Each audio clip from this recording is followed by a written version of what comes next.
What's up, buddy? How's it going? That's a new first intro to the stream technique. I've never tried that before. We also previously used to not do this live, and now here we are, live for everyone. You remember back when it was just a recording and we used to only have the podcast before YouTube? Whenever you would have to do post-production a lot more. Yes, I remember when you were doing that. Well, we still do a lot of post-production, but we did figure out how to do a live show and do the post-production for the podcast. The podcast, pod.link, type in Mind of Mansion, and you can subscribe to the podcast. And we do some outtakes. We add extra sound effects. And for this particular show, the reason why you should subscribe to the podcast is I have a whole podcast-only monologue that I kick off the show with. John's been a guest for years on this show. I bet you were a guest back when I used to do the 45-minute monologues. I used to do some 45-minute monologues to kick off the show, and people were like, I think you have a guest, but I don't believe it at this point because you've been talking just by yourself for 40 minutes. It's definitely pertinent during the off season because you are a storyteller. So there is more time for 3 to 4 hour shows weekly during the off season when we're all yearning for that content anyhow. But I remember the monologues. This is in-season content, though. In-season, we're just trying to get through it. We're just trying to survive. That's really what we're trying to do. Are you surviving okay? You doing all right? We're doing all right. We were talking before the show, just trying to eliminate these teams that aren't carrying our fantasy players right now. Honestly, like if everyone just stopped watching some games, like if no one has seen a Patriots game in 2 months, can't blame them at all. You haven't missed literally anything whatsoever. And yeah, it's the time of the year where it gets a little darker at 4 p.m. now, a little bit colder. First snowfall in Chicago this past week too. So flurries outside my house in Connecticut. Yeah, that time of the year. Yeah, it's great. I was very proud of my daughter, very proud that she is now on board for every possible loss the Patriots can serve up. She's a Patriots fan, and she knows not to cheer for wins. All about losses. It's all about the draft pick. She's 12 years old, and she's all about maximizing draft capital. And she's happy that Bill Belichick is the coach because he's become incompetent. He's become senile, like a Mr. Magoo type character. And he's exactly what we need coaching this team to maximize losses. This is her take. She's learned from you, clearly. Apple doesn't fall too far from the tree. She's like, are the Patriots losing? And I'm like, of course. What do you think? She's like, yes, draft picks. I'm like, this is amazing. I love you. Oh my God. She's like, oh, you finally said you love me, but I had to figure out how to calculate draft capital to get your true, love of the father, right? Has she learned about Caleb Williams or Drake May yet? That's the next question. Oh my! Imagine that. Yeah, those are the names. She just basically needs to throw out for her. And she just needs the one name. She doesn't need to even go Drake May. As long as she just goes Caleb Williams. Sure. With her friends at school that are also NFL fans. That's all she needs, right? She now has the unconditional love of a father, which is the thing that every child deserves. She finally got it. Took her 12 years, but she finally got it after she figured out draft capital. Then she can become the coolest kid in school if she throws out Caleb Williams. And it looks like Bill Belichick, although some people believe he'll be traded, I highly doubt that. Belichick is going to be the person to lead that engine for the next 2 decades. So at least she'll get the gratification. She will get the down years of the Patriots since she missed the Brady era, and then she'll get the Caleb Williams era. Tell me about this trade rumor.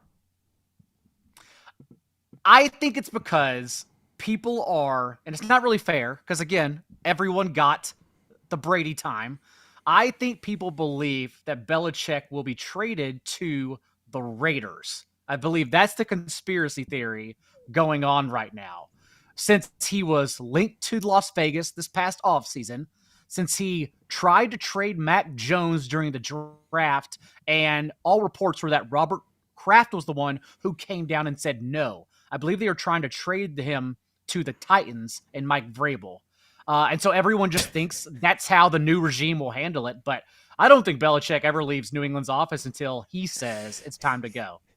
So wait, let me get this straight.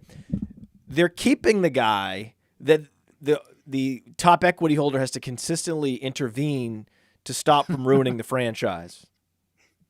Yes.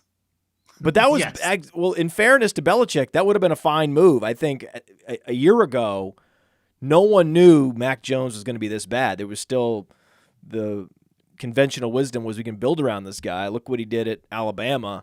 And Belichick's like, I've seen enough. And Christian Gonzalez was on his way to Defensive Rookie of the Year before he suffered that injury in the first month of the season, too. He was playing awesome. He is awesome. He just is awesome. I couldn't believe when they got him in the draft. That was such a gift, especially given how cursed they've been with drafting defensive backs. As long as they can get the guy in the first round, if they had to draft a defensive back in the second round, he would have been a guaranteed bust. The Patriots are the worst at drafting defensive backs and wide receivers, especially in the second and third rounds. I think they have like a 0% hit rate on that. So let me bring you in for real now. Let me bring you. What is your title there at 4 for 4? I think they did give me a title, but I don't really pay attention to them. So we can just go ahead and say, I don't know, NFL writer. NFL writer, elite fantasy analyst. Sure, I'll take that. That's probably better than the title I was given. Elite, one of the better bald fantasy analysts. That's a good one. Right? You have one of the better beards. Right? Unkempt. Yeah. Wait, it looks. Wait, that's not. That's an unkept beard. It's been probably 3 or 4 days. The holidays took a toll on me. I think it looks cleaned it up great. a bit. I think you have a great beard. I'm glad you're happy. That's what matters. Yeah, you're conserving hair on top and optimizing it around the face. I think that's Not my cool. choice. Yeah. Welcome to the Mind of Mansion program. One of the young guns, yet a veteran of this program. He remembers back before we were even live on YouTube. One of the best minds in the industry, an all-purpose fantasy analyst and a stud over at 4 for 4. Here with me today it is John Daigle. Talk to me. Still got the energy and the intro too. Woo! Always happy to be back. Woo! Yeah, this is actually a fun week. It's a fun week. I didn't think it was going to be a fun week, and then all of a sudden, I start seeing stuff on social media. Thank God for Twitter X, because it's this time of year after Thanksgiving, you need content, right? We need help us. Please help us. So many of these teams are falling out of contention. A lot of fantasy teams are falling out of contention. Please, NFL, help us. And then we finally got it. Football analysts talking about Jalen Hurts and comparing him to Tom Brady. It was only a matter of time. I called Jalen Hurts Tom Brady plus this offseason. And I was laughed at. I was laughed off social media for calling him Tom Brady plus. And the next thing you know, you look up and Jason Kelsey's calling him Tom Brady. Coaches are comparing him to Tom Brady openly. Like, that's a lot of pressure to put on a play, but they don't care. The coaches know it doesn't matter. That this guy, he'll accept whatever pressures you want to put on him. Players are transformed when they go to Philadelphia. Tell me I'm wrong. Tell me this guy's not Tom Brady plus. It's an odd comparison just because of the way he plays. They're two totally different players. Although Brady did maximize the QB sneak, and now you see Jalen Hurts and the Eagles maximizing that and making it quite literally the most unstoppable and efficient play in the entire league. But I like the connection. I like the comparison. Leadership and owning the locker room. when you go to New England, you go to be with Tom. You go to play with Tom, right? And Tom elevates everybody. In fact, they can even bring in unsavory characters, and suddenly they are model citizens. And that's what you're also seeing happen in Philadelphia. So I compared Jalen Hurts off the field to Tom Brady, not on the field. And now he's clutch like Tom Brady on the field with the fourth quarter 2-minute drill win last week in what was one of the better games we've ever seen in the regular season in the rain. Especially, it was one of the best rain games of all time in the regular season. There's a couple caveats there, but incredible game. And he's mobile in a way that Tom Brady never was. Therefore, he is Tom Brady plus. Makes a ton of sense. Yep. Told you so, everybody. Told you so. Just that I got messages that said that was a bridge too far because it was the Decision Point show where we talk about front offices and acquisitions of talent. And I said that this is especially after the draft when they just went and got every guy that had some run-in, any intersection with law enforcement that happened at Georgia, all those guys, Jalen Carter and others, dropped. But, Jalen Carter was never supposed to go outside the top 5. But intersects with law enforcement. Suddenly he's falling to pick 10. And all Philadelphia did on the draft was say, we're just going to take all these Georgia guys, their national champions and their values, and we're going to sit them next to Jalen Hurts in our team meetings, and they're going to be some of the model citizens of Philadelphia. That's what he does. Not only that, but Howie Roseman, as you mentioned, running laps around the rest of the league too. So much so that, remember, other GMs came out and were anonymously quoting how they wish he would stop because he was doing such a great job that anyone could have done. Like literally any other GM could have called the lines about DeAndre Swift, understanding that because DeAndre Swift was right outside of the first round pick, that they get a compensatory pick if he signs elsewhere this upcoming offseason. It's basically renting DeAndre Swift. It's not even purchasing his contract. And no one did that. Howie Roseman was the only one to call them and say, I could get a free pick back just by acquiring him. I'm going to do that. And now look at DeAndre Swift. Well, we'll talk about DeAndre Swift a little bit later. I have some questions about DeAndre Swift. We're going to play a game called Can You Believe? So we have a game we're playing called Can You Believe? And that's before we get into 10 burning questions. So it's really 2 games. That's really all this show is, just 2 games. Can You Believe and 10 burning questions. But before that, we have breaking news. I ran the breaking news sounder on the Waiver Wired show. Jonathan Taylor is hurt. He hurt his hand. This just came in. Zach Moss is back, and they play the Titans. They play the Bengals. All these teams that they're playing in the next, say, 3 weeks all have below-average run defenses. Mm-hmm. So I guess just fire up Zach Moss. That's it. Right? It is literally that easy. And I know he was dropped in some leagues because the way it was headed was that Jonathan Taylor was taking over the backfield altogether. Against the Patriots, even in Frankfurt, he handled 24 of 25 backfield touches. But we also had seen previously what Zach Moss does whenever Jonathan Taylor's available. And guys like that, like Tyler Algier, who got 24 touches this past year in the one game that Bijan Robinson was injured early.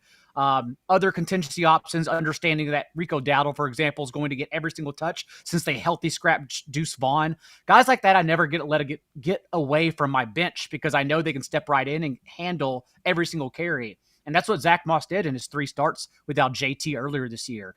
He handled 90% of their running back carries, 90% of their running back touches, and he also led the league in missed tackles forced and was 3rd in 10-yard runs as well. And he just walks right back into that role. So hopefully everyone did, wherever they weren't forced to drop him on shallow benches. Hopefully you just kept on to him. At Tennessee, that's the most challenging matchup, is this coming week at Tennessee. Then it's at Cincinnati. They have Pittsburgh at home. Then it's at Atlanta. Then they have Las Vegas at home. Jonathan Taylor better be back for that.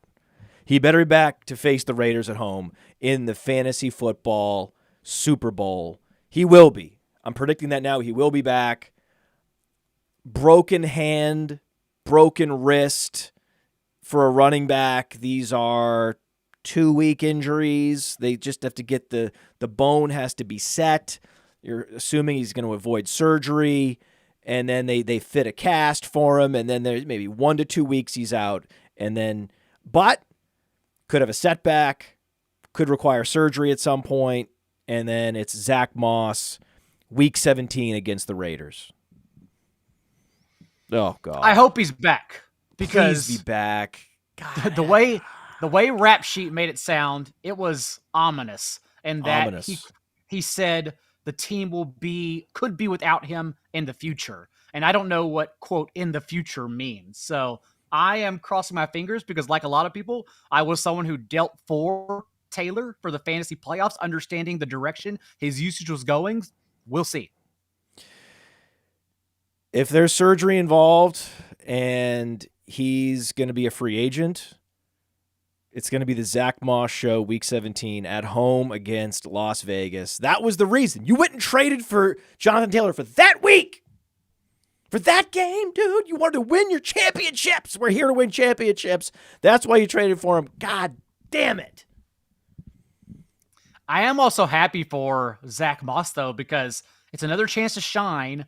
And remember, he's a free agent, and it's a good free agent class. So we may see both Jonathan Taylor and Zach Moss ultimately get paid because of this year. And we could see a lot of Evan Hull next year in Indianapolis. Still have him stashed in our Dynasty leagues. Keep him stashed. I feel bad for I feel great for Zach Moss and his family. Terrific. This is his profession. He's succeeding in it through some real tumultuous times and some, I guess, what would you call them, failures in his previous destination. I think we would just call them outright failures. He was a bust, and now suddenly he's back. Running backs do this. Mike Davis, he's this year's Mike Davis. Every year there's that year's Mike Davis. That is Zach Moss this year. But next year, Evan Hull season. Get ready for it. All right, let's play a game. You ready for a game? Let's try it. Can John Daigle believe that C.J. Stroud has more 450-yard games than Bryce Young has 250-yard games? It's wild to think about. That's a large number. Having said that, I don't know where you stood before the draft, but I had C.J. Stroud as my QB2 for fantasy, right behind Anthony Richardson and over Bryce Young, despite the number 1 overall draft capital. And some of it baked in was what we saw last year from Stroud. 6 carries at Northwestern in the wind, that 13-carry game in the college playoff against Georgia as well. So he did have a little bit of rushing juice that we just didn't see consistently. It was possible. But what happened was that S2 test, that shit that no one should have cared about to begin with. And it knocked him down so far. Having said that, I didn't expect this to be C.J. Stroud. C.J. Stroud is already a god. He's playing like a veteran. He's top 3 in the league in completion rate and yards per attempt from a clean pocket. Whenever we can get a matchup, like this past week against the Jaguars, for example, like when he played Kyler and the Cardinals, that you know he's not going to get pressured, you know he's immediate at going over 300 yards. And that's crazy as a rookie. Crazy. Especially since his wide receivers haven't been healthy together since week 1. Like, quite literally, we haven't seen Noah Brown, Robert Woods, Tank Dell, and Nico Collins all healthy in any game since week 1. We've seen their offensive Noah line. Brown is a journeyman. Yes. John Mechie didn't play football last year. Tank Dell is a rookie, and the reason they call him Tank is it's sarcastic, right? It's ironic. It's one of the best ironic nicknames in the NFL, Tank Dell, because he's a small person. You know, you could fit him in a lot of, like, you know, when you're playing hide and seek, right? He's one of the best hide and seek players in the NFL, that he fits in literally any crevice of a house, any storage area. He can just lower his head and he can fit right in, no problem. You'll never find Tank Dell. If you play hide and seek, you'll never find him. Okay. So, and then Robert Woods, who at this point in his career runs a 4.9, and Nico Collins, who has been a bust up to this point. All these, he's resurrected Nico Collins. He's made Tank Dell a Rookie of the Year candidate. He's brought John Mechie back. He's made Robert Woods almost relevant, competent. Yeah, it's amazing. It's truly amazing.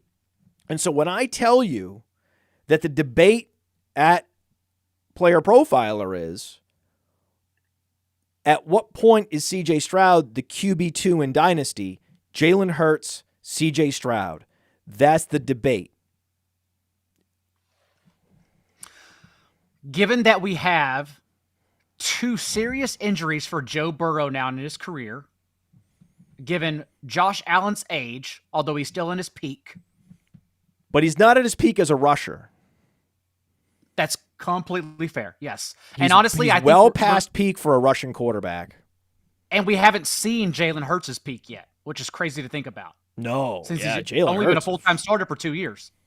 Oh, yeah. I think Jalen Hurts is going to age so well because he's so smart and he has such great instincts about his rushing that Josh Allen's a lot more YOLO, and those guys, YOLO players just don't last and don't operate at their peak performance for as long as the highly intelligent, the super cerebral. If you're cerebral but also have great instincts and then also just have upper echelon talent, right? Mm-hmm. All-purpose talent as a runner, as a thrower, everything, then there's no case to be made that anyone other than Jalen Hurts should be the QB1 in Dynasty. But then it quickly becomes a debate around Mahomes or Stroud or Josh Allen. It's crazy. I can't believe Stroud's in that conversation already. And you just have to keep scrolling to find Bryce Young. And I was strongly insisting that was a terrible trade-up. It was a gross overpay. Okay? It was just, gratuitous additions of third-round picks 2 years from now and DJ Moore. They didn't have to give up any of that extra capital, any of those extra assets, and they did it just because they wanted to get the 101 and they picked the wrong quarterback. Mm-hmm. Which we see from so many organizations having the hubris to think they can leapfrog because they know the class better than anyone else. And it's not just that Bryce Young has looked bad around a bad cast of characters. It's the fact that CJ Stroud is, as you mentioned, not only in QB2 talks for Dynasty, but he's not going to win it, but he's rightfully in the MVP conversation as well. That's how good he's been. So it's just different universes what they're playing right now. Even Bryce Young, from a clean pocket this year, is dead last in the league in completion rate. When he's not pressured, he's still missing the ball to any of his receivers. Zach Wilson, Mac Jones, all a higher completion rate than Bryce Young whenever they aren't under duress. And that's a major issue despite the talent around him. But what about the S2 test? He aced the S2 test. Remember that's supposed to be the number one predictor of performance, even though it hasn't even been around. So there's no track record. And yet that's the one thing we're going to go by? How about the fact that we haven't seen a quarterback of his size and athletic profile succeed in the league since Drew Brees? So you're telling me this guy is a once every 20 years quarterback. Meanwhile, C.J. Stroud's profile aligns with numerous successful quarterbacks, including the aforementioned Joe Burrow. Joe Burrow was a comp for C.J. Stroud coming out of college. Stroud also went toe-to-toe with Trevor Lawrence this past week, a matchup we get to watch for the next 2 decades of our life that came down to a missed field goal for Matt Amendola this past game. Stroud, as we talked about earlier, went toe-to-toe with Kyler Murray and knocked them off. Yeah, Stroud's amazing. I can't even put it into words. He's the best rookie quarterback I have seen in quite some time. It helps that DeMeco Ryans has elevated him, whereas we've experienced some miserable situations under center in their rookie years, like Trevor Lawrence being dragged down by his coach in Urban Meyer in year one. God. Matt Nagy had no idea. Not that Justin Fields will excel in any point in the league. Maybe. I think the door is still open. But Matt Nagy just dragged Justin Fields down in his developmental year as well, whereas Stroud, again, is being elevated. And I think it's because DeMeco Ryans just gets out of the way, and he lets Bobby Slowick do what he does. So it's just amazing to see the simpatico of what's going on right now in Houston out of nowhere. 47-point total, Denver at Houston. Houston is a 3.5-point favorite. Should be 6. I don't understand that line. I even understand the Texans have had an incredible record against the spread all year, and it just they continue to be disrespected by Vegas / the public, or what Vegas thinks the public thinks. It's just like we're 12 weeks in here. Like, wake up. The Texans are going to roll, man. Come on.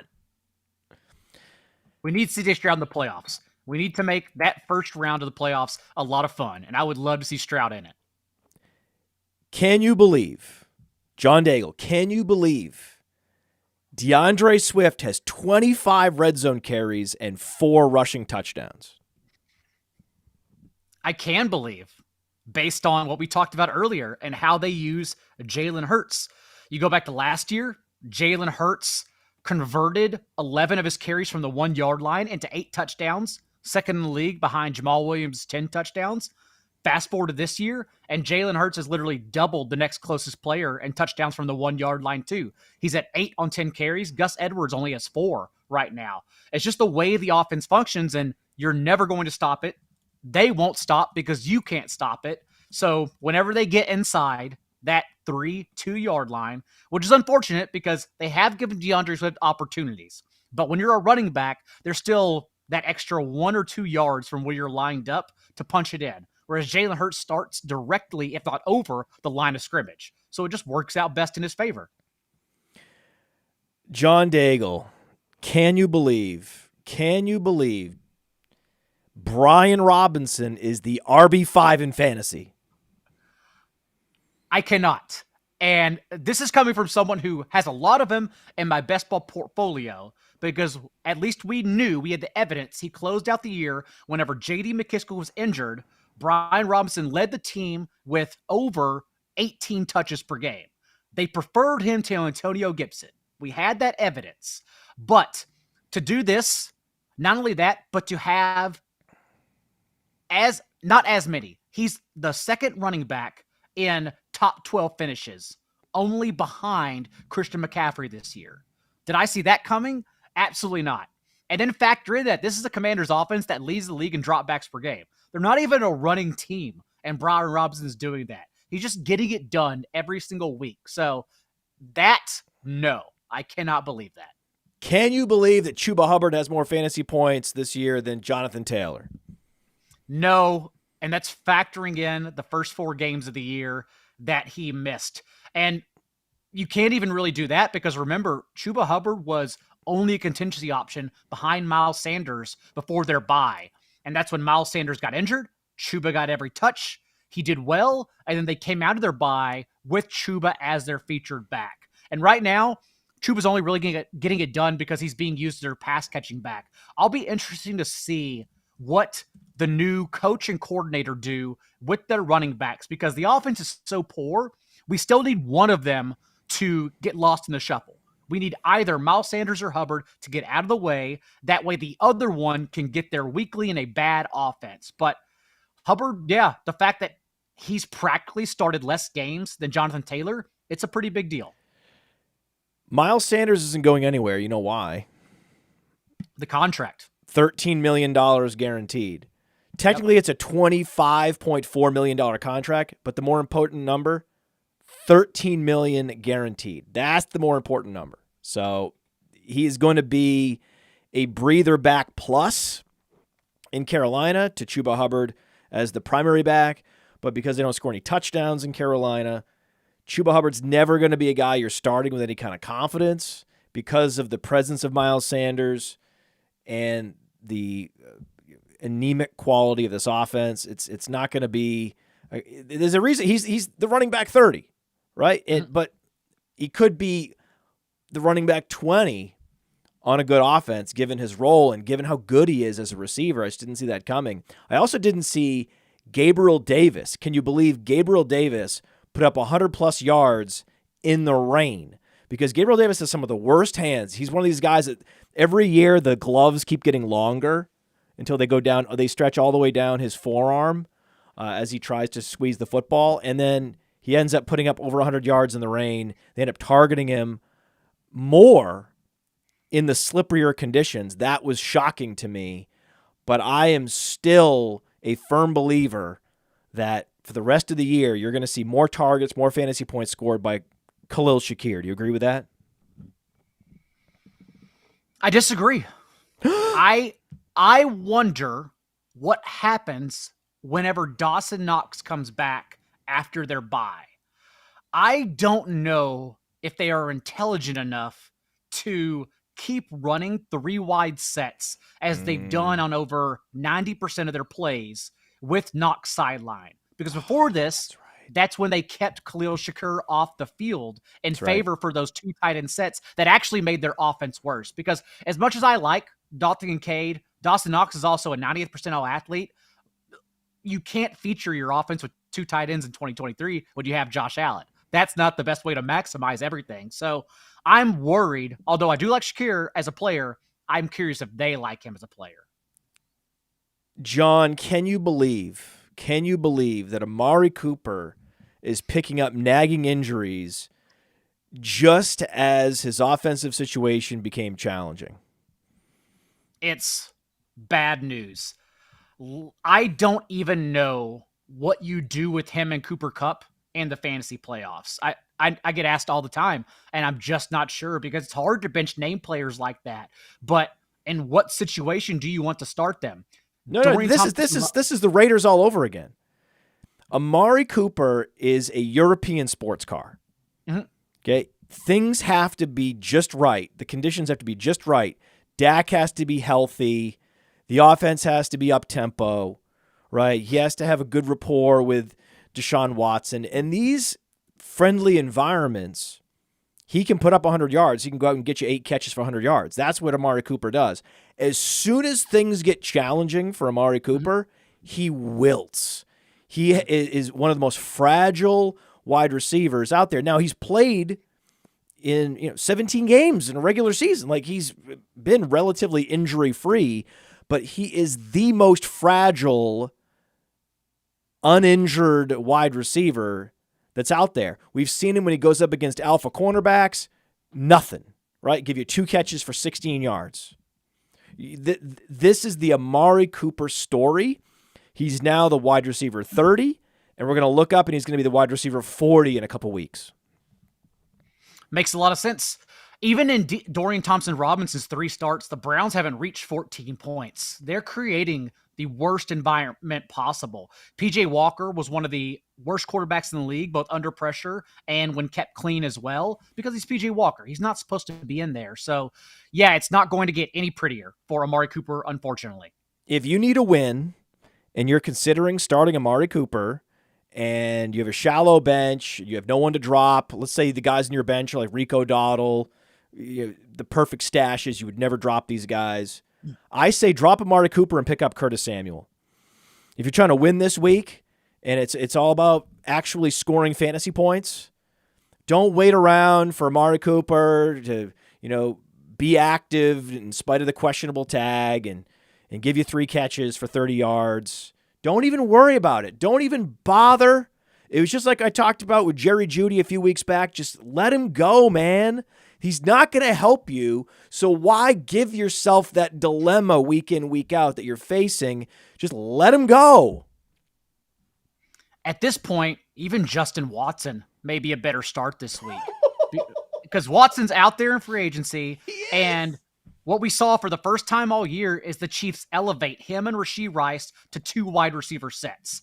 Even with that elephant in the room contract hanging over Marquez Valdes-Scantling, they finally kicked him out of their starting lineup and gave Watson and Rice all the run. And now over the last 3 weeks around their bye, Watson actually has the team's only end zone targets, all 4 of them. Not even Travis Kelce has an end zone target in that span. They like using Watson deep and in the red zone where you score fantasy points, and they use Rice underneath for the same kind of routes he excelled on in college. So it makes sense that, honestly, Watson gets there over Cooper this week too. We have some new people to the chat. We're attracting a bunch of new people hey, welcome new people to the live show. And I'm seeing some super chats. They want some questions answered. Should I trade player X for player Y? And this is just a public service announcement to everyone in the chat watching live. I don't care. I don't care about your fantasy team. I don't care. We're doing a live show. I care about talking to John Daigle. I'm solely focused on John Daigle. I glance at the chat to see what my producer Ross is saying, making sure everything's going smoothly. And that's it. That's it. I appreciate the super chat donations. They will go to helping us build our media empire. Thank you. But anything regarding your team, who you should pick up, who you should trade, who you should start, who you should sit, you just need to know one thing that's very important to know about that. I don't care. John, can you believe 8 out of the top 10 non-skill position producers in fantasy football this year are wide receivers? I can believe, in hindsight, given the running back landscape that fell off a cliff. I'm excited this offseason to dive into this because every year is a different game of fantasy football. It presents a different slate, and we have to play it accordingly. And the results and the run out we got from the back of the middle of the first round all the way down to the 5th in terms of running backs, that was the dead zone. After Christian McCaffrey became the dead zone for a lot of different reasons. Austin Eckler is aging overnight. That's what's happened here. He lived off touchdowns, and when he doesn't score touchdowns now, even he is bottom 3 in the league at his position and 10-yard carries. He's not explosive whatsoever anymore, and it presents a problem. Bijan Robinson, it's not his fault. That's just Arthur Smith and the egregious usage of his own running back despite using top 10 draft capital on him. Nick Chubb got lost. Saquon Barkley's quarterback, offensive line, and offense overall are terrible. Derrick Henry's offensive line and Derrick Henry aging in general has been a miserable situation. Josh Jacobs, I think that was predictable given the 390-plus touches he led the league with last year, but he's been one of the least efficient backs in the entire league. Same goes for Tony Pollard, who has been turning it on as of late. Finally. But we've still... If you told me that Tony Pollard's healthy and he wouldn't be in the top 10, I would be shocked. Yeah. But we've still tempered our expectations. Like, we're all excited. Even this past game, 80 yards and a touchdown. Like, that's what makes us excited about Tony Pollard when in the past we would have been pissed off. 20 fantasy points for Tony Pollard. Oh my God, it's the best thing ever. 20 fantasy points. And what's funny is that Tony Pollard is getting the same usage as Travis Etienne. The only difference is Travis Etienne is living off touchdowns, whereas Pollard, although it's happened the past couple games, hasn't been punching them in. Like, Etienne has been under 4 yards per carry and for 6 games in a row now. Etienne hasn't been efficient whatsoever, but he scored touchdowns, and that makes a massive difference to the outlooks of these guys. And so, if anything, I would still take Tony Pollard rest of season because it does seem like it's finally clicking. Not only that, but the Cowboys' schedule opens up mightily. And encouragingly, on Thanksgiving, we got 6 targets. We got him in the passing game a little bit more. So we just need to keep that up, and we're going to get Tony Pollard there eventually. But the fact is that Tony Pollard, league winner, is something that people will be talking about because he will be carrying you in the fantasy football playoffs. I don't consider those types of players league winners, but because he's going to be a superstar in the fantasy football playoffs, that will be the narrative. More so for action items for today, for your fantasy teams at this moment, Rico Dowdle. Rico Dowdle is 12% rostered. Everything we just said about Tony Pollard would apply to Rico Dowdle if Tony Pollard misses games. So on the waiver wired show, we talked about stashes. Gainwell is always a top stash, of course. Elijah Mitchell, now Michael Carter. The top one is Rico Dowdle. The point is the running back landscape was ravaged from the top down the first 6-7 rounds, and Christian McCaffrey was the only one who survived. So that's why I'm not surprised that wide receivers are standing strong right now. All right. Can you believe, John, Sam LaPorta is a top 5 tight end and Jake Ferguson is a top 10 tight end? I'm so happy too, because Sam LaPorta was that dude coming out of college. Oh. We just all worried that he wouldn't get the run. He got it in the preseason, though, since they had no one else. Brock Wright and James Mitchell were never going to stand in Sam LaPorta's way. Also, as we all knew coming out of college, he averaged 2.5 yards per route run against man coverage. So the idea was to take him and leave him on the field for mismatches, and that's what we're seeing. The dude now explodes anytime they can get him those types of coverages. So top 5, can I believe it? I'll still say I'm shocked about that. But honestly, it's going to be him, Dalton Kincaid, and Trey McBride most likely jamming into the top 8 at season's end. So that's right. That's right. So this is all a big. Some of these can't believe stats are reverse engineered with rhetorical tricks. Okay, technically, Sam LaPorta is the tight end 3, tied with George Kittle in PPR leagues. Mm-hmm. And Jake Ferguson's about to be bounced outside the top 12 by Trey McBride. Dallas Goedert's hurt.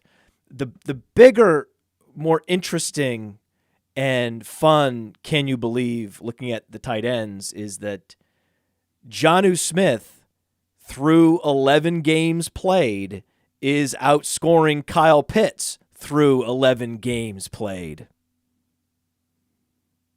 Now, again, rhetorical trick. They both have 7.9 fantasy points per game, but it's Jonnu at tight end 17 with 87.3 fantasy points, and it's Kyle Pitts at tight end 18 with 86.7 fantasy points. It's 0.6 points away, but it's a fact nonetheless. It's also so depressing because it's not Kyle Pitts' fault whatsoever. It goes right back to his coach. It goes right back to his coach. You're going to blame it all on the coach? What? I am blaming this one on Arthur Smith. Oh, yes. Stop it. You could use Kyle Pitts in mismatches over the middle of the field in crossers, but he doesn't do that. That's why Kyle Pitts has been top 2 in depth of target every year in the league so far. He just sends them deep. That's it. We get no free fantasy points with Pitts closer to the line of scrimmage. That's not Pitts' fault. All right. That game's over. We have a new game coming up. 10 burning questions. 10 burning questions for John Daigle after this. This episode is brought to you by Rival Fantasy. Rival Fantasy, the coolest fantasy platform not enough people know about, but they will once I'm done, baby, because they're always innovating. They just rolled out seasonal leagues. We set them up for patrons, for our listeners, and they funded over $1,000 in payouts. That's what Rival's all about. They're always innovating. They already had the fantasy book where you can take overs and unders, stack them up, multiply your payout, but then they added challenges so you can set your own lines and put them out there for the community, and then you can browse the community's lines and say, hey, this guy's crazy, I'm going to take the other side. It's cool. And they have fantasy bingo. Rival Fantasy is reminding me how much fun I can have with fantasy football, and use that promo code PLAYER. The promo code is PLAYER. They give you a $100 instant deposit match plus $25 plus a free play. That promo code is PLAYER for up to $125 in deposit bonus and a free play. You can't beat it. John Daigle, we have 10 burning questions. Are you ready? Do it.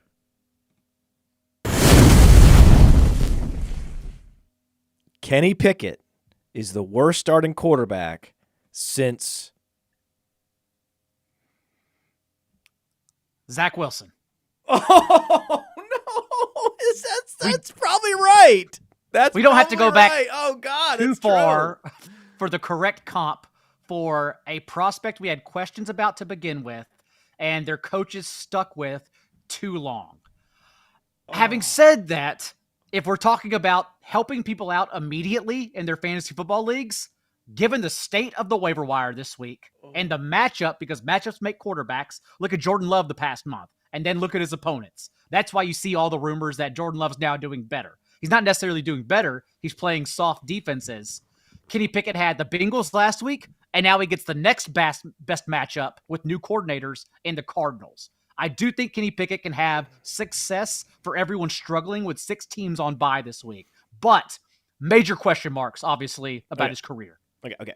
Are you streaming Gardner Minshew or Kenny Pickett this week? Kenny Pickett. I like it. I went back to Minshew on the waiver wired show, but now you've got me back. It doesn't take much, man. I'm a Kenny Pickett fan. Any rationalization? Oh, schedule. Okay, I'm in. I'm back in because he has been a albatross around the neck of George Pickens, Pat Freiermuth all season. I mean, Deontay Johnson's not doing himself any favors with these drops, but if you have multiple quality wide receivers and you're the weakest link at quarterback, it's just so devastating for the offense. And we saw, at least in the Bengals, because we need our quarterbacks to step up in the easiest spots imaginable. And at least he did that. It was more play action, more tosses over the middle of the field, which are more consistency for fantasy points, but also just the fact that he was not pressured at all. And when he wasn't pressured, Kenny Pickett went 24 of 27, a league-high completion rate for over 10 yards per attempt. And now he gets this Cardinals defense that is literally dead last in the league in creating pressure. So I do think we'll have Kenny Pickett standing back there with all day to throw and make the correct decisions with this new progressive offense. Oh, I love it. So when you were watching Monday Night Football, did you have Roschon Johnson stashed at the time? Some deeper leagues, yes. Yes. He's really good, right? He's very good. Very good. There was even a clip on one of Justin Fields' throw in the second half where 2 guys came on Roschon's side. We was expected to pick him up with a pass block, and usually a player picks one, hand drags another, maybe commits a holding penalty. Roschon got them both. Roschon literally blocked them both off the face of the earth, giving Justin Fields enough time to pass the ball and make a completion, because that's who he is and that's how good he is. All the scrappy things, too, he's excelled at going back to Texas. He is one of the best all-purpose backs in the NFL already, and it's those things that get you more playing time, and then he's also going to deliver the big plays. He's also going to deliver the broken tackles, the touchdowns. So he's going to do the things that don't score fantasy points that are going to give him the opportunity to score fantasy points now and for years to come. And hopefully that change in touches, out-touching Khalil Herbert 15-8, was a sign of things to come after the team's bye, regardless of whether D'Onta Foreman returns from his high ankle sprain or not. Yeah, I don't care about D'Onta Foreman. I think I wish him all the best, and I hope that he's heals up and he can continue his career. But I've moved on. Roschon, it's all about Roschon. Also,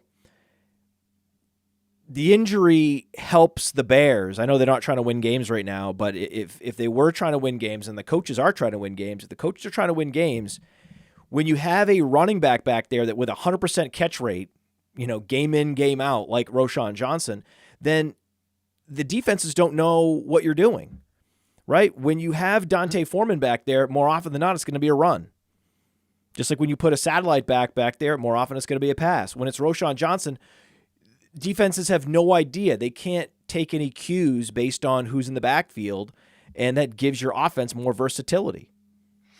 And we knew it was eventually coming. Remember, in week 1, Roschon Johnson's 15.8% target share was literally the highest target share in any game that Khalil Herbert had even played in the NFL to that point. He beat him in one game in earning targets. So we knew the drumbeat was there, and it's what they tried to do after that. That's when they started healthy scratching D'Onta Foreman and just going with a 2 running back system. But then so many injuries added up, it eventually allowed for D'Onta Foreman to be open in the middle part of the season. But remember, that's just how fantasy football works. Yeah. These things happen in pockets. Kyren Williams had a pocket where he was winning your league. He gets injured. You hold him, and now he's about to have that same pocket again. It just happens. To have a consistent player is practically unheard of. So it's okay. Yeah, it's like that's why Travis Etienne is such a gift.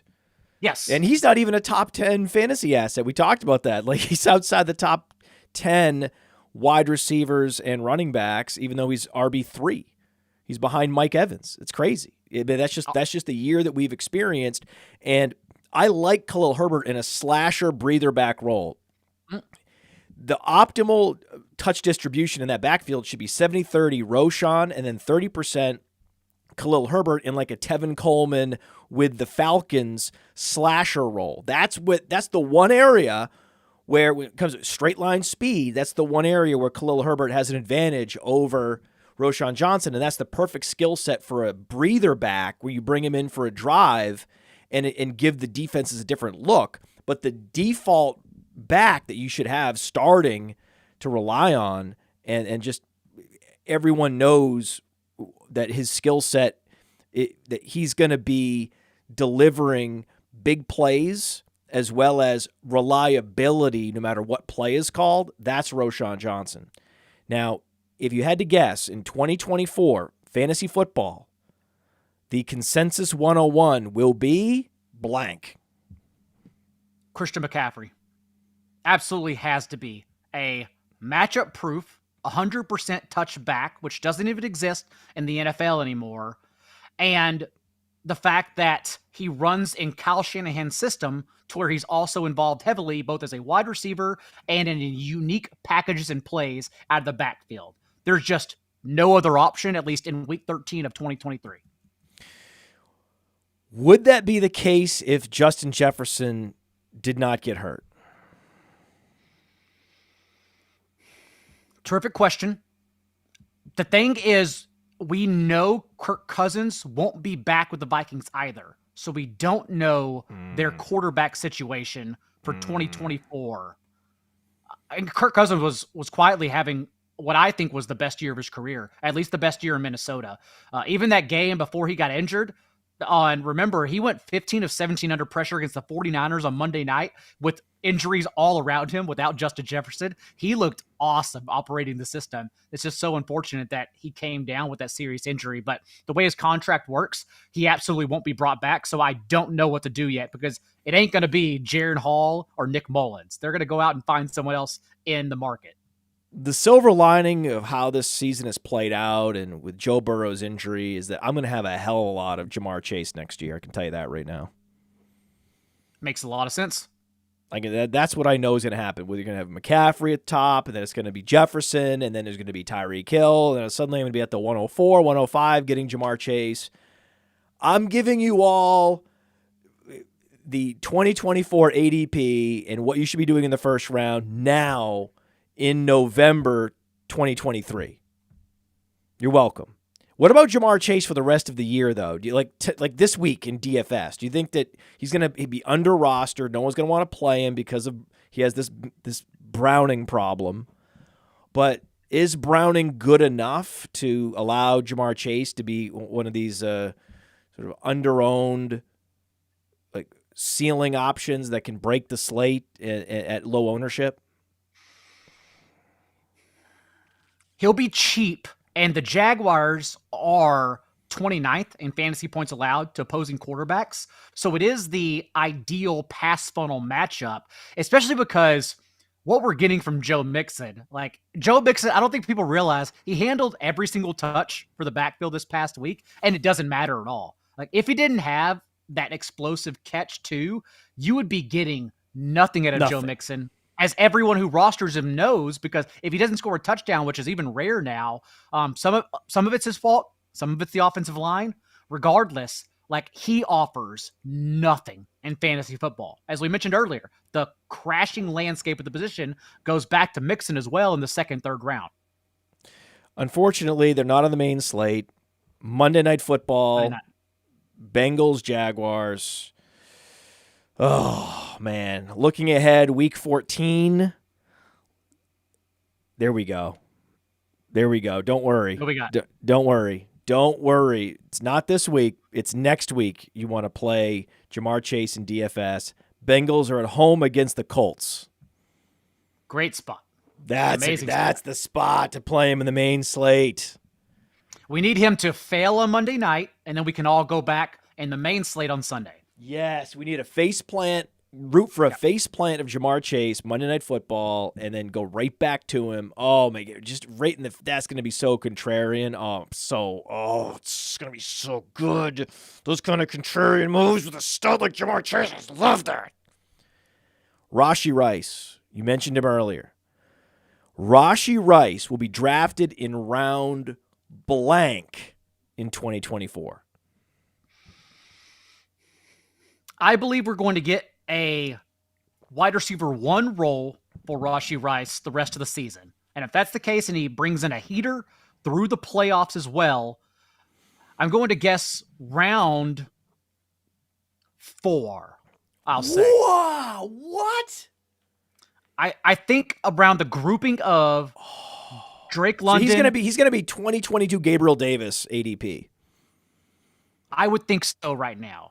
If he goes on the heater that I assume he can with his new roll on over 70, with a route on over 70% of dropbacks, as he just did this past week. Now on Player Profiler, you can see in the game log the route participation is rising for Rashee Rice, and he finally had the spike week. What a time to be alive. These second-round receivers, we knew they were going to hit, all but Mingo. We knew Mingo was bad, but you get Jaden Reed, you get Rashee Rice, and then some of these third-round receivers, Tank Dell, Michael Wilson. Oh, shake. Jalen Hyatt had a season-high target share this past week as well. I believe that Jalen Hyatt is a raging sell-high candidate. Do you agree? I'm not sure. Because but it's DeVito. You can get a lot for him right now. Imagine next year without DeVito. Imagine next year without the great Daniel Jones. In Dynasty, yes, I completely agree. In Dynasty, he is a raging sell high. Yes, I agree. Because the close of the year, there's no one coming for his job. Like, there's no one else there to pass to, which is why I think he survives with DeVito, who actually isn't bad. Daniel Jones has been the worst quarterback out of the 3 we've seen for the Giants this year, by far. That would have been a good one for me. The Can You Believe? Can you believe? That would have been a good one. In hindsight, I wish I'd had that. Can you believe that DeVito has been more efficient than Daniel Jones this year? Tommy DeVito was the QB5 against the Commanders.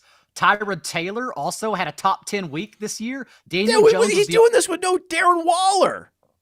And Daniel Jones was the only quarterback they've had so far that has had no idea what to do behind that offensive line. The others have looked competent.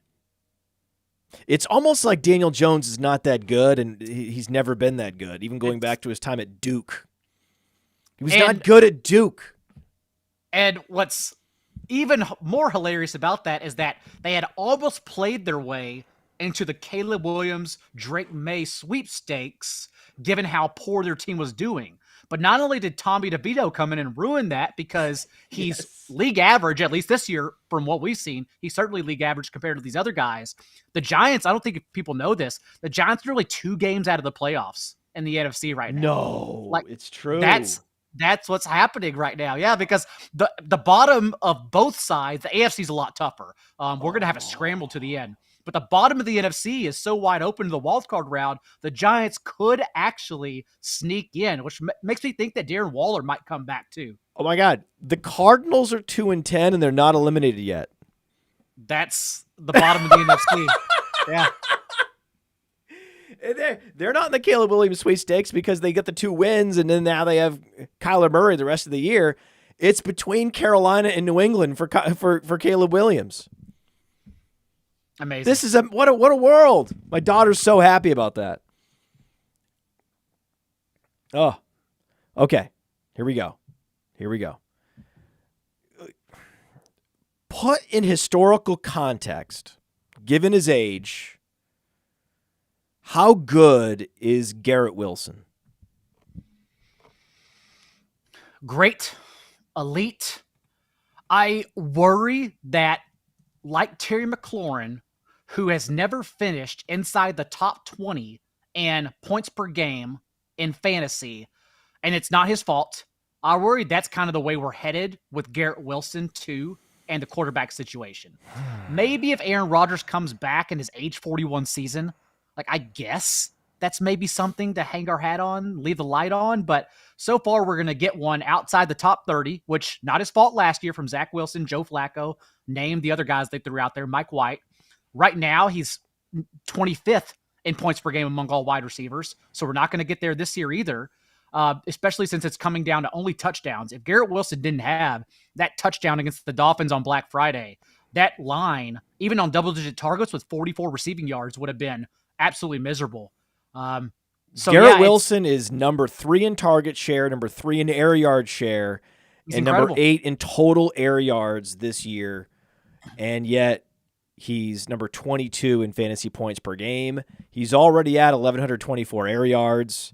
He's going to break last year's 1,575 air yards mark.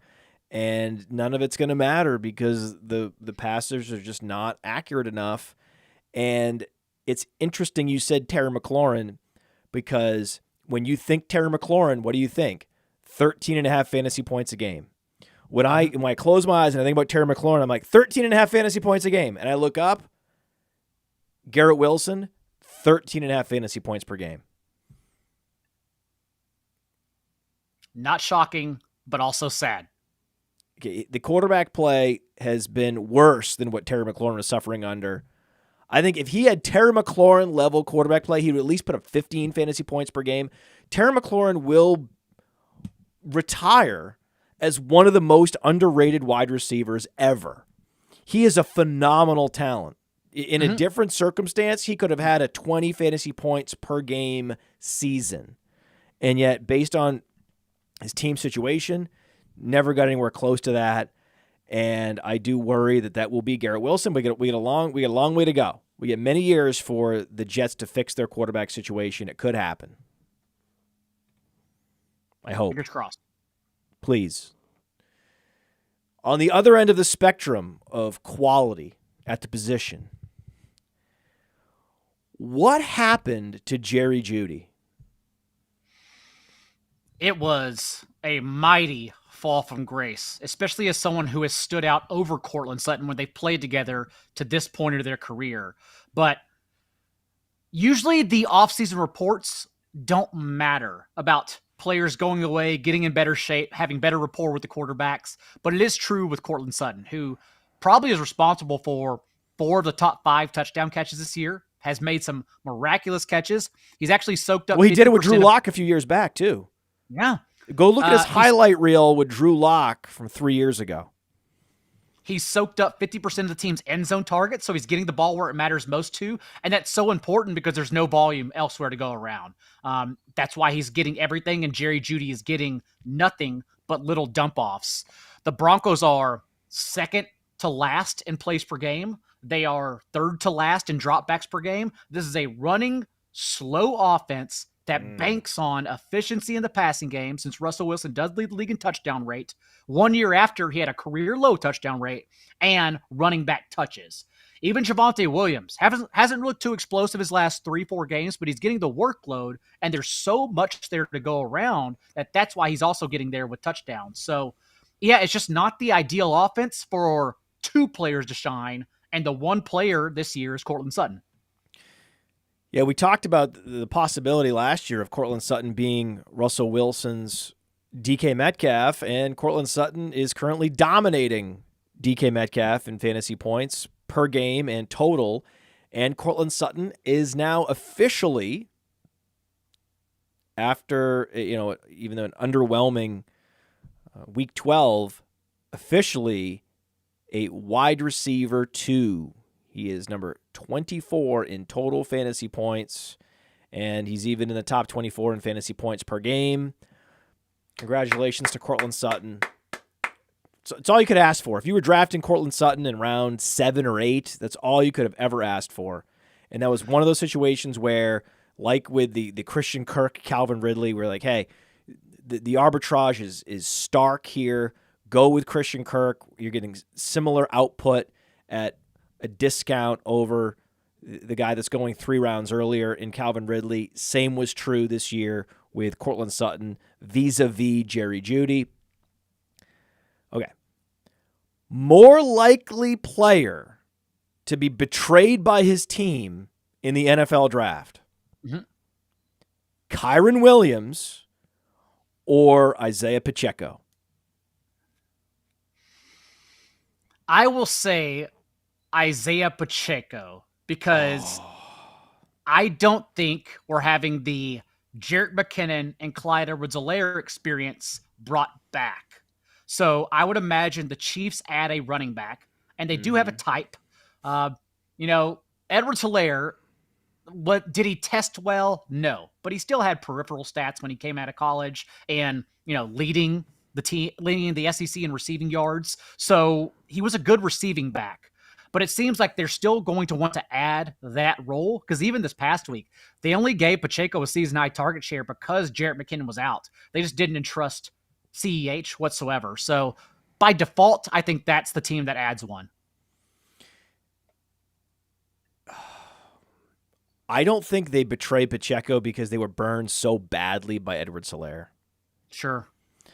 And I think that it still could be a Zach Charbonnet situation, though, because what you see with NFL teams is if they empty out the depth chart of a particular position, right? So if there's no one left in the running back room, they will use a second-round pick on him, right? That's what happened with Seattle. Did they think they needed to replace Kenneth Walker? No, they just know they needed running back depth, and they don't treat second-rounders as precious. They're like, who's the highest player on our board right now? Well, when you look at our board across all positions, the highest player we have ranked is Zach Charbonnet, and we need a running back, so we're going to draft Zach Charbonnet. It's really that simple.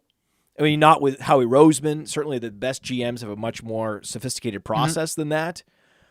But the worry is that so many NFL teams think that way that they could unknowingly overpay for a running back just because they're trying to fill out their roster. You see teams, some of the best teams in the league are paying up for a punter, a place kicker, right? The 49ers did that. I mean, it's like, you can't, they won't learn, man. So that is a fear. And also the Rams have been starved for draft picks for so many seasons that they need to fill out the rest of their roster with offensive linemen and defensive personnel, that you have to imagine that running back is very low on the list for the Rams, where the Chiefs are pretty loaded. So if they see that they have a weakness, if they have a perceived weakness where they have no one behind Pacheco, they could easily burn a second-round pick on a running back. And the Rams have been really good with their draft picks, at least this past year. I know a lot of fantasy players don't pay attention, but Kobe Durant is a premium starter for the foreseeable future in their secondary. Yeah. Steve Avila is a premium starter in the trenches for the foreseeable future. And then, of course, we all know Puka Nacua. They did a really good job this year. Oh, that guy. Yeah, that Puka Nacua guy. No, I was actually so impressed with just the chalk move. So many teams like to get creative, where the Rams are just like, no, we need to fill out our roster, and we're going to get a guy that just eats dirt, right? And drinks slime, right? And just doesn't shower. We're just going to get that guy. And that is always the guy that I love. Early second round, right? When the truly premium edge rushers are all off the board, the truly premium corners are off the board, you can still get an elite guard who is going to actually be a much more of a difference maker week in, week out than a sexier but flawed player at one of those other positions. And he played for a national championship team, too. He played at all three interior spots. So they knew that he had the reps as well. Yeah. Oh, yeah. Are you ready for Alvin Kamara to go nuclear? I don't think we have a choice since Chris Olave, the way concussions work now in the NFL, I don't think he's going to turn around for week 13. In case you're listening to this and need a prep ahead of time. We've already heard that Rashid Shaheed is going to be out with his quad injury, and it sounds like a multi-week absence too. So I think we're getting the same thing in 3 wide sets: A.T. Perry, Lynn Bowden, and Keith Kirkwood. And if that's the case, the ball can only go 3 spots. It can only go to Taysom Hill, Juwan Johnson, and, to your point, Alvin Kamara. That's it, against what is quietly a very bad Lions defense. Oh, very bad. Oh, yeah. I think they were thought to be improve, but turns out they're just overrated. And my tight end streamer of the week is Roschon Johnson by far and away. Oh yeah. Yeah, that's a smash. That's a smash, but I didn't fully appreciate what a sexy, sneaky play A.T. Perry is this week. I like A.T. Perry. A.T. Perry was a productive college player and was underrated. I mean, if you had to like find the wide receiver that doesn't have the special teams ability that was drafted in the 5th, 6th round, there aren't that many of those guys. Like a Stephon Diggs, we talked about Puka Nacua. There's typically one of those guys that falls through the cracks. We already have Puka, so we have our quota for this particular draft class, but it may be an outlier season, an outlier draft class, where A.T. Perry is yet another late day 3 pick who ends up producing as a rookie. And it's odd because he profiles as the poor man's Chris Olave. Like the Saints just have a type of guy where they have those thinner, wiry frames and have questions about separating whenever they get to the NFL, but are still deep threats that can run many routes. And that's kind of what A.T. Perry is. And before their bye, whenever Michael Thomas was initially injured, remember, A.T. Perry matched Chris Olave in routes run in 2 wide sets. They had no issues going right back to him as a starter. But then last week in the red zone, he was sloppy with his route run, and Derek Carr threw it to a spot that Perry was supposed to be at, and he wasn't there. And that's why Perry was benched basically for the rest of the game until he had to be on the field for injuries. So I would hope that's a lesson learned and that he now stays on the field for the entire time, because if so, it is a very sneaky spot. I thought he was going to come out after his junior year. This guy had top 20 athleticism at the wide receiver position coming out in his draft class in 2022, in 2023. But if you go back a year and see what he did in 2021 at Wake Forest, 135 targets, 1,300 yards, 15 touchdowns. He could have came out. He's good. But then what happens? He has that underwhelming senior year, and that's how he ended up as a 6th-round pick. He got injured his senior year too, right? Yeah, it was a nagging injury. He didn't play as many games. Yeah. So he'll be out there. I'll say that. He'll be out there. We were the first Dynasty service to have him ranked ahead of Michael Thomas. That is a thing that happened. Very proud of that. Very proud. More burning questions. Are you expecting anything from De'von Achane this year?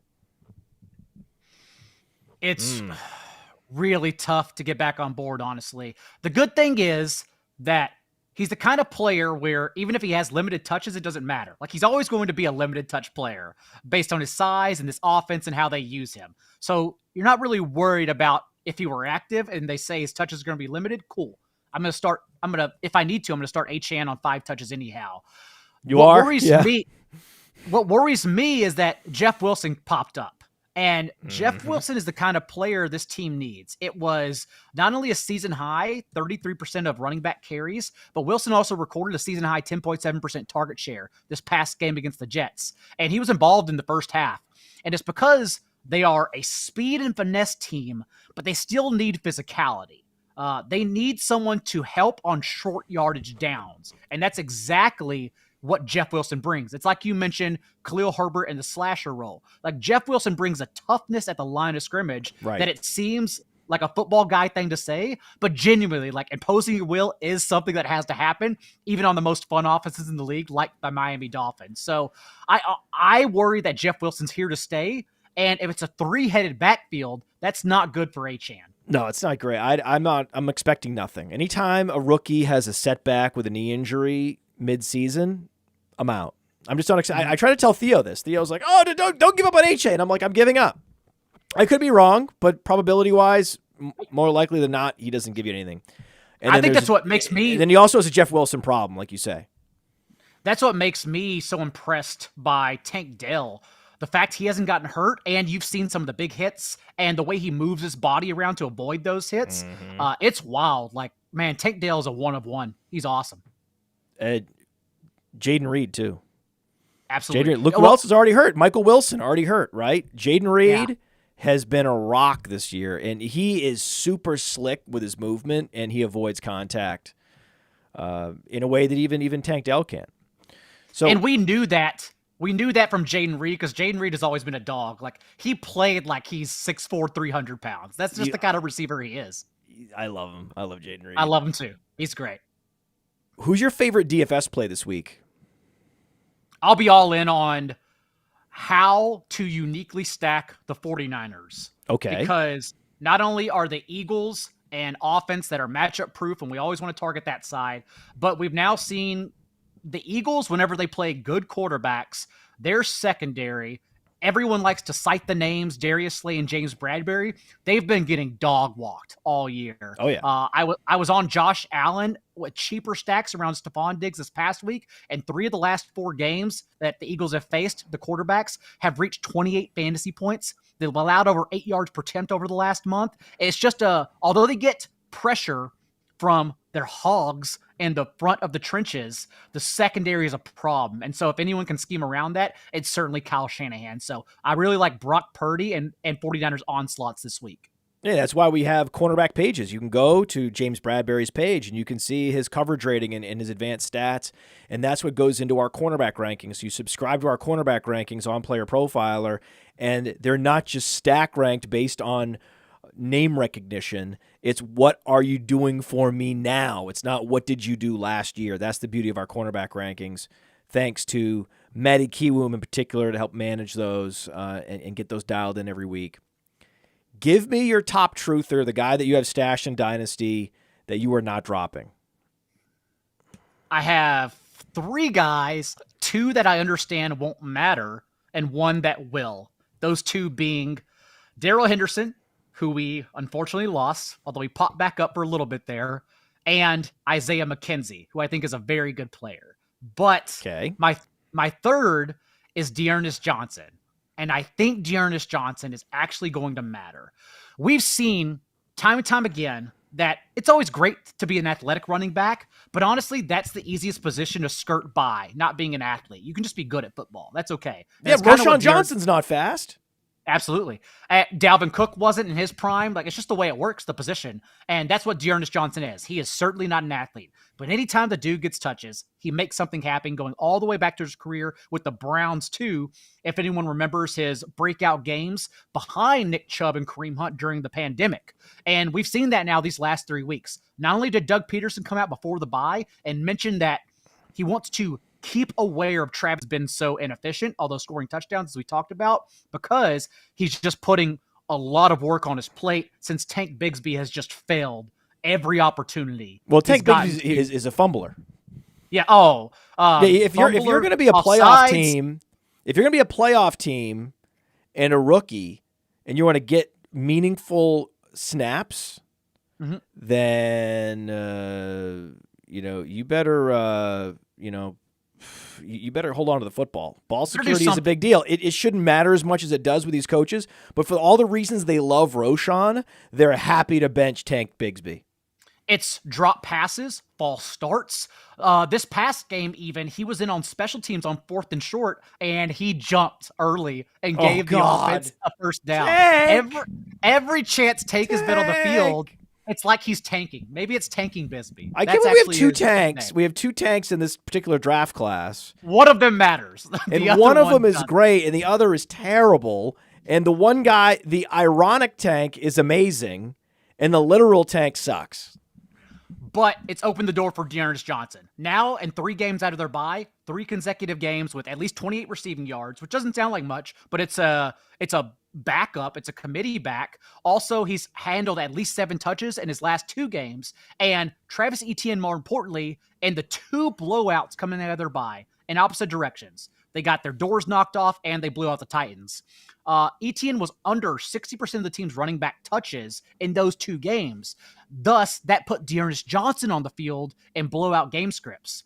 And we'll see what happens with the Bengals and Jamar Chase and whatnot. But the next 2 weeks for the Jaguars are the Bengals and the Browns, both with poor quarterback play. So if the Jaguars take a little bit of a lead here, I bet we see D'Ernest Johnson 8 to 10 touches in the second half. And if that's the case, that's enough for him to get there in those spots. So I'm holding on to D'Ernest for all the right reasons. Oh yeah, and it's a good enough offense to just stash a guy in principle. Absolutely. Even if he's not quite like a Rico Dowdle or a Kenny Gainwell in the passing game, still, if ETN misses time, just on the touchdown upside alone, this guy's going to be smash. The only players I have ranked above him, among players who I think are like strictly backups and you can't start, are Tyler Algier, Rico Dowdle, and Elijah Mitchell.